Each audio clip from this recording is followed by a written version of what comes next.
Hello and नमस्कार दोस्तों, मैं आनंद वर्मा आप सभी का स्वागत करता हूं ऑब्जेक्टिव मित्रा के टॉप 20 क्वेश्चन के सीरीज में। दोस्तों आज हम लेकर के आ चुके हैं टॉप 20 क्वेश्चन को। जैसा कि हम प्रत्येक सेट के माध्यम से 20 प्रश्नों को लेकर के आपके बीच आते हैं और आज भी हम लेकर के आ चुके हैं वैसे 20 प्रश्न जो कई बार एग्जामों में पूछा जा चुका है और आने वाले एग्जामों में भी पूछने की 100% संभावना है। तो चलिए आज के इस सेशन के माध्यम से हम 20 प्रश्नों को कम समय में जानने वाले हैं और इसका फंडा क्या है दोस्तों मैं बता दूं फटाफट। और ये हम आपके 20 प्रश्न को लेकर के आएंगे जिसमें से सभी में मिलेगा आपको 4 ऑप्शन और आपको किसी एक ऑप्शन के साथ जाना है। तो चलते हैं आज के सेशन को शुरू करते हैं और पहला प्रश्न आपके बीच ये है कि निम्नलिखित में से कौन सा खनिज केरल में बहुतायता में मिलता है। केरल के बारे में बोल रहा है दोस्तों कि कौन सा खनिज है जो बहुतायता मतलब बहुत अधिक मात्रा में मिलता है और आपको यहाँ पे ऑप्शन हम 4 देने वाले हैं और आपको किसी एक पर वार करना है। तो चलिए पहला ऑप्शन है टीन, दूसरा है मैग्नीज, तीसरा है अब्रक और चौथा है मैनाजाइट। और इन चारों में से एक आपका सही उत्तर होगा। जल्दी से आप इसका सही उत्तर बता दीजिए। तो हम आपको बता देते हैं इसका सही उत्तर जो है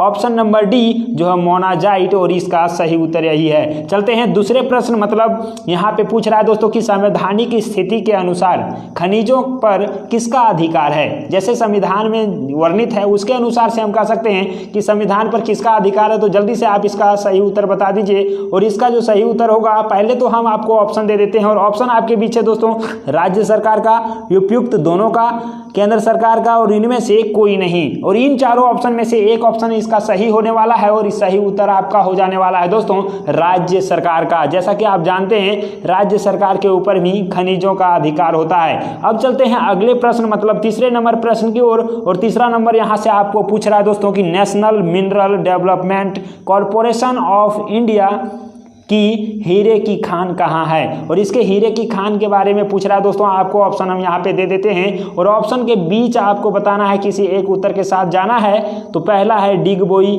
जयपुर, झारमुगुडा और चौथा है पन्ना। और इन चारों में से आपका सही उत्तर हो जाने वाला है ऑप्शन नंबर डी जो है पन्ना। चौथा प्रश्न आपके बीच है कि भारत में निम्नलिखित में से कौन सा राज्य एस्बेस्टस का सर्वाधिक उत्पादक है। और इसके सर्वाधिक उत्पादक के बारे में पूछ रहा है। तो जल्दी आप बता दीजिए। ऑप्शन हम आपको देते हैं मध्य प्रदेश, आंध्र प्रदेश, कर्नाटक, राजस्थान। और इन चारों में से एक सही उत्तर यदि आप यहाँ पे दोस्तों ऑप्शन नंबर 4 मतलब राजस्थान के साथ गए होंगे तो आप बिल्कुल सही हैं और आपको मिलता है 1 नंबर। चलते हैं 5वें प्रश्न और ये है दोस्तों कि टीन खनिज से युक्त भारत का एकमात्र राज्य जहाँ पे टीन की बहुतायता पाया जाता है दोस्तों वो कौन सा राज्य है, एकमात्र राज्य, उसके बारे में बताना है। ऑप्शन आपके बीच है पहला ओडिशा, दूसरा है मध्य प्रदेश, तीसरा है झारखंड और चौथा है छत्तीसगढ़। और यहां से आप इसका सही उत्तर बताइए टीन के बारे में। तो दोस्तों इसका जो सही उत्तर होगा वो ऑप्शन नंबर डी मतलब छत्तीसगढ़ होगा और यही इसका सही उत्तर है। चलते हैं नेक्स्ट मतलब 6ठे नंबर प्रश्न की ओर और यहाँ पे आपके बीच है 6ठा नंबर प्रश्न की स्वर्ण मुख्यतः कहाँ पाया जाता है, मतलब सोना कहाँ पाया जाता है इसके बारे में पूछ रहा है। तो चलिए आप इसका ऑप्शन के साथ सेलेक्ट कर लीजिए अपना सही उत्तर। पहला है इसमें पन्ना, दूसरा है कटनी, तीसरा है कोलार और चौथा है खेतड़ी। और इन चारों में से एक सही उत्तर बताना है और इसका सही उत्तर जो होगा ऑप्शन नंबर सी आपका सही हो जाने वाला है। तो चलिए यहां से भी ये प्रश्न आपका सही हो चुका होगा। अब हम चलते हैं 7वें नंबर प्रश्न और इसमें पूछ रहा है दोस्तों कि हट्टी सोने की खानें किस राज्य में स्थित है। ये नाम है दोस्तों और इसके बारे में बता देना है कि ये जो खान है ये किस राज्य में स्थित है। पहला ऑप्शन है आंध्र प्रदेश, दूसरा है महाराष्ट्र, तीसरा है कर्नाटक और चौथा है तमिलनाडु। तो चारों में से आपको सही उत्तर बता दीजिए जल्दी से। और इसका सही उत्तर हो जाने वाला है कर्नाटक जो ऑप्शन नंबर सी में आपको दिख रहा है, आप इसको ही लगाए होंगे। चलते हैं 8वें नंबर प्रश्न और यहाँ पे 8वां नंबर प्रश्न आपसे पूछ रहा है दोस्तों कि वर्तमान में भारत का एकमात्र टंगस्टन उत्खनन केंद्र है। कौन सा टंगस्टन का उत्खनन केंद्र है, मतलब कहां से टंगस्टन का निकाला जाता है दोस्तों, खुदाई किया जाता है, ये बताना है। ऑप्शन आपके बीच है हट्टी, दूसरा है कोलार और तीसरा है डेगाना और चौथा है खेतड़ी। इन चारों में से जल्दी से बता दीजिए कि टंगस्टन का उत्खनन केंद्र कहां पे है और इसका जो होने वाला है सही उत्तर वो होने वाला है ऑप्शन नंबर सी जिसमें है डेगान। और यही जो है डेगाना यही है इसका टंगस्टन का उत्खनन केंद्र। चलते हैं 9वें प्रश्न आपके बीच यहाँ पे है और दोस्तों इसमें जो पूछ रहा है वो है आसवान बांध जो है निम्नलिखित में से किस नदी पर स्थित है। आसवान बांध के बारे में बोला गया है और यहाँ से आप जल्दी से बताइए। ऑप्शन हम आपको देते हैं नील, दूसरा है जेरे और तीसरा है लिम्पोपो नदी और चौथा है जाम्बेजी नदी। इन चारों में से किस नदी पर आसवान बांध स्थित है, जल्दी से बताइए। और इसका जो सही उत्तर होगा आप लगा चुके होंगे और ऑप्शन नंबर ए इसका सही हो जाने वाला है जो नील नदी है। और यदि आप ऑप्शन नंबर ए के साथ गए होंगे तो बिल्कुल सही है। और चलते हैं 10वें नंबर की ओर आपको लेकर के। और 10वें नंबर प्रश्न आपके बीच है दोस्तों कि आकोसोम्बो बांध निम्न में से किस नदी पर है। और आकोसोम्बो बांध के बारे में बताना है, कौन से नदी पर है ये बता देना है। ऑप्शन हम आपको देते हैं लेकिन आपको सही उत्तर देना है। ऑप्शन पहला नंबर है दोस्तों, इसमें से बोल रहा है लिम्पोपो और दूसरा जो बोल रहा है बोल्टा और तीसरा है वोल्गा नदी और चौथा है कोलोरेडो नदी। और इन चारों में से कौन सा नदी के ऊपर है ये बांध है, जल्दी से बता दीजिए। और इसका जो सही उत्तर होगा वो ऑप्शन नंबर बी होगा जो है बोल्टा और यही इसी के ऊपर ये बांध स्थित है। चलते हैं 11 नंबर प्रश्न और इसमें पूछ रहा है दोस्तों कि करीबा बांध निम्नलिखित में से किस नदी पर स्थित है। मतलब आप देख पा रहे हैं कि ये लगातार क्वेश्चन बांध के बारे में ही पूछा जा रहा है और कई सारे एग्जाम में बांध से रिलेटेड ये सारे प्रश्न पूछे हैं। तो चलिए आप भी इसको कंफर्म कर लीजिए। और करीबा बांध के बारे में पूछा गया है दोस्तों, तो इसका भी आप सही उत्तर जल्दी से लगा दीजिए कि करीबा बांध किस नदी पर है भाई साहब। पहला है ऑप्शन आपके बीच जम्बेजी नदी, दूसरा है नील और तीसरा है जेरे और चौथा जो है दोस्तों वो है नाइजर। और इन चारों में से किस नदी पर ये करीबा बांध स्थित है, जल्दी से इसका सही उत्तर आप बताइए। और हम आपको बता देते हैं, फिलहाल आप सही कर लीजिए अपना। और ऑप्शन नंबर ये है, यदि आप ए के साथ गए हैं तो आप बिल्कुल सही हैं। और लेकर के चलते हैं 12 नंबर प्रश्न आपके बीच यहाँ पे है, केंजी बांध निम्नलिखित में से किस नदी पर स्थित है। भैया फिर से यहाँ पे बांध के बारे में ही दे दिया तो आप जल्दी से बता दीजिए। और ये है केंजी बांध।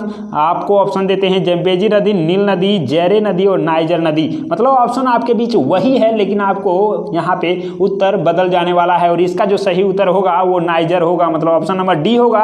और इसी के ऊपर केंजी बांध स्थित है। चलते हैं 13 नंबर प्रश्न की ओर। यहाँ पे दोस्तों पूछ रहा है कि ग्रैंड कूली डैम निम्नलिखित में से किस नदी पर स्थित है। ये भी प्रश्न उसी टाइप का है और जल्दी से आप बता दीजिए। ग्रैंड कूली डैम है और ये किस नदी पर है। पहला ऑप्शन आपके बीच है पराना नदी, दूसरा है कोलंबिया नदी, तीसरा है नील नदी और चौथा है जम्बेजी नदी।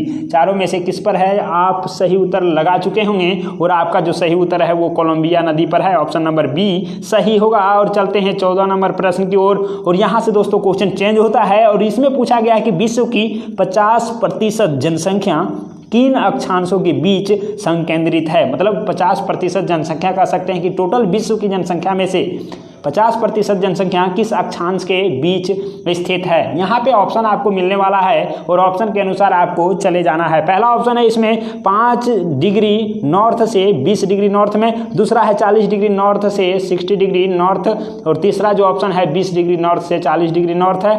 और चौथा ऑप्शन आपके बीच है 20 डिग्री साउथ एंड से लेकर के 40 डिग्री साउथ तक। तो आपको सही उत्तर सबसे पहले बता देना है दोस्तों। यहाँ पे हम क्लियर कर देना चाहेंगे जो भी प्रतिशत विश्व का जो प्रतिशत है वो नॉर्थ पोल पर ही है। और वो जो डिग्री के बारे में पूछा गया है तो आप इसका जो सही उत्तर लगाएंगे ऑप्शन नंबर सी लगाएंगे। मतलब 20 डिग्री उत्तरी गोलार्ध में है और 20 से 40 डिग्री के बीच में। तो आपको देखने को मिलेगा यहाँ पे ऑप्शन नंबर सी में और यही जो है इसका सही उत्तर है। चलते हैं 15 नंबर प्रश्न की ओर।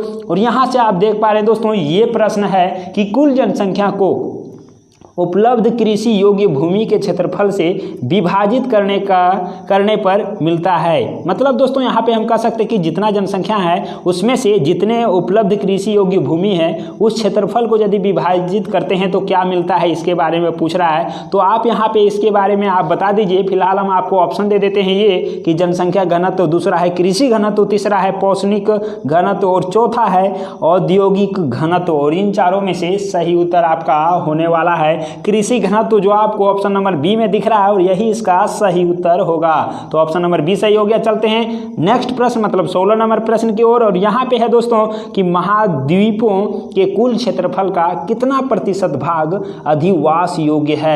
एक्यूमीन के बारे में पूछ रहा है तो आप इसका सही उत्तर लगाएंगे लेकिन हम आपको फिलहाल इसका ऑप्शन दिखा देते हैं। और ऑप्शन है आपके बीच 40% से 50% भाग, दूसरा है 55% से 60% भाग और तीसरा है 50% से 55% भाग और चौथा है 70% से 75% भाग। और आपको सही उत्तर जल्दी से बता दीजिए। और ये आपका सही उत्तर हो जाने वाला है ऑप्शन नंबर बी। और यदि आप दोस्तों बी के साथ गए हैं ना तो आप बिल्कुल सही हैं। और 17 नंबर प्रश्न यहाँ से आपको पूछ रहा दोस्तों कि दक्षिण पूर्व एशिया में जनसंख्या केंद्रित है। पहला ऑप्शन आपको मिलता है यहाँ पे बाढ़ के मैदानों पर, दूसरा है ऊंचे दोआबों पर, और तीसरा है चौरस पठारों पर, और चौथा जो ऑप्शन है नदी घाटियों के ऊपरी भाग में। कहाँ पे स्थित है दक्षिण पूर्व एशिया की जनसंख्या, ये आपको बता देना है। तो इसका सही उत्तर होने वाला है ऑप्शन नंबर डी, जो है दोस्तों नदी घाटियों के ऊपरी भाग पर, और यहीं पे दक्षिण पूर्व एशिया के जनसंख्या केंद्रित है। चलते हैं 18 नंबर प्रश्न आपके बीच है, निम्नलिखित में से कौन सा नदी यमुना नदी में नहीं मिलती है। भाई साहब यहाँ पे बड़ा ही जबरदस्त प्रश्न आपको पूछा गया है कि कौन सा ऐसा नदी है जो यमुना नदी से नहीं मिलती है।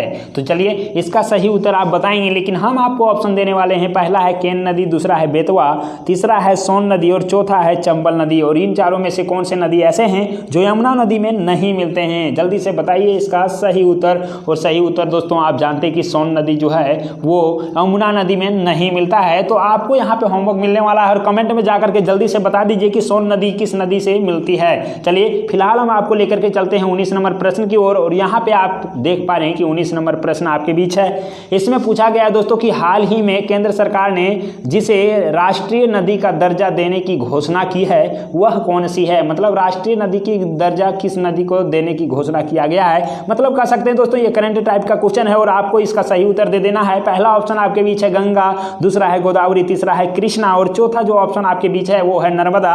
और इन चारों ऑप्शन में से एक ऑप्शन के साथ जाना है, और आप चले गए होंगे इसका सही उत्तर के साथ। जो है आपके बीच सही उत्तर वो है ऑप्शन नंबर ए, मतलब गंगा नदी को ही राष्ट्रीय नदी की दर्जा दे दिया गया है। चलते हैं 20वें नंबर प्रश्न, मतलब अंतिम प्रश्न की ओर, और आपसे हम उम्मीद करेंगे कि आप इसका भी सही उत्तर लगा पाएंगे। तो चलते हैं, प्रश्न यहाँ पे आपके बीच ये है कि निम्न नदियों में से किसका सर्वाधिक बड़ा जल ग्रहण क्षेत्र है। मतलब दोस्तों किसका जल ग्रहण क्षेत्र सबसे बड़ा है, इसके बारे में पूछ रहा है। तो चलिए ऑप्शन हम आपको देते हैं नर्मदा, महानदी, गोदावरी और कृष्णा। इन चारों में से आपको सही उत्तर के साथ जाना है, और हमें उम्मीद है कि आप इसका भी सही उत्तर लगा चुके होंगे। मतलब ऑप्शन नंबर सी के साथ आप गए होंगे, और यदि गए हैं दोस्तों ऑप्शन नंबर सी के साथ तो आप बिल्कुल सही हैं। तो इस प्रकार से हमें उम्मीद है कि ये हमारा 20 क्वेश्चन का जो सेशन था ये यहीं पे समाप्त होता है। लेकिन हमें उम्मीद है दोस्तों कि आप इसका अधिकतम प्रश्नों का सही उत्तर लगा चुके होंगे।